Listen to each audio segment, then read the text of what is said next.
Anywhere from 10 to 15% of the people out there, they're just not very good people. A lot of criticism of you. Fuck them. Okay, well, you know, this is cable. Sorry. Hey, Trump. Fuck you. Hey, Trump. Fuck you. The image went viral. Kathy Griffin holding a bloodied likeness of President Donald Trump's head. Because everybody's imagined themselves standing there with his head.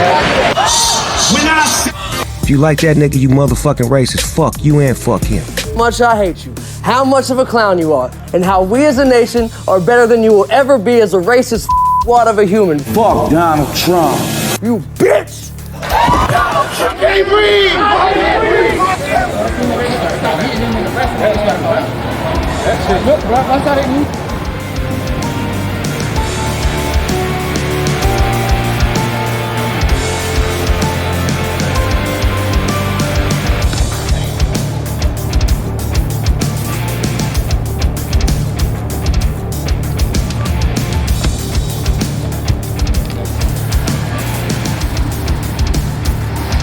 This isn't a political statement like those ugly folks over there. And with this kind of inspiration, I will go and take Trump out tonight.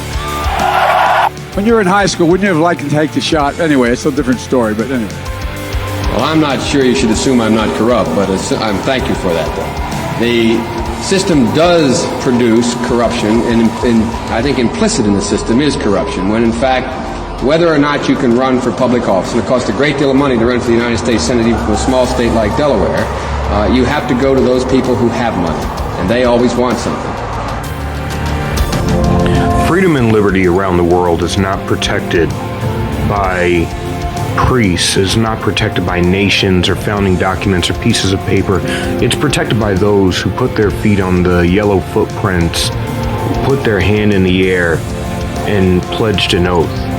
For all of those who served and wore the uniform, for all of those who pledged to sacrifice, you may not have deployed, you may not have been shot or wounded in battle, but you volunteered not to do what others couldn't, but to do what others wouldn't. And for that, you deserve to be praised.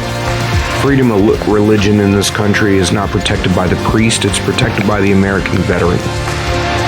Describes himself as a solutionary Republican candidate for Congress in New Hampshire's 1st District. He's a pro-life, pro-gun, and pro-Trump constitutional conservative seeking to break the grip of partisanship on Washington. The only way we're actually going to fix anything is if average, everyday people run for office and propose real solutions and drop the political thuggery of my team versus your team. The Marine Corps veteran says he wants to deliver his conservative message with kindness. His policies still speak directly to the new Republican base, including a Trump-style nationalist approach to foreign policy and immigration. Because I believe that as a U.S. politician, your job is to focus on U.S. citizens. The candidate is following in the footsteps of other diverse Granite State Republicans who've run for Congress in recent years. Aciard is an outspoken opponent of critical race theory. Unlike other GOP candidates, he says systemic racism is real, but he contends Democrats are responsible for it. Systemic racism was actually built. It was a system of racist policies built by Woodrow Wilson, FDR, and every single Democrat since. Whereas it seems like we're teaching our children to become activists. Now, I grew up in this state. I've also lived all over the country and all over the world. I'm a military brat and I served in the military myself. I've been all over the state over the past year, and I mean quite literally from the top tip all the way down to the most southern, eastern, and western.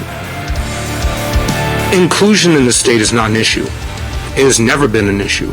As a matter of fact, when I grew up here, I was a rock star in my school for being different.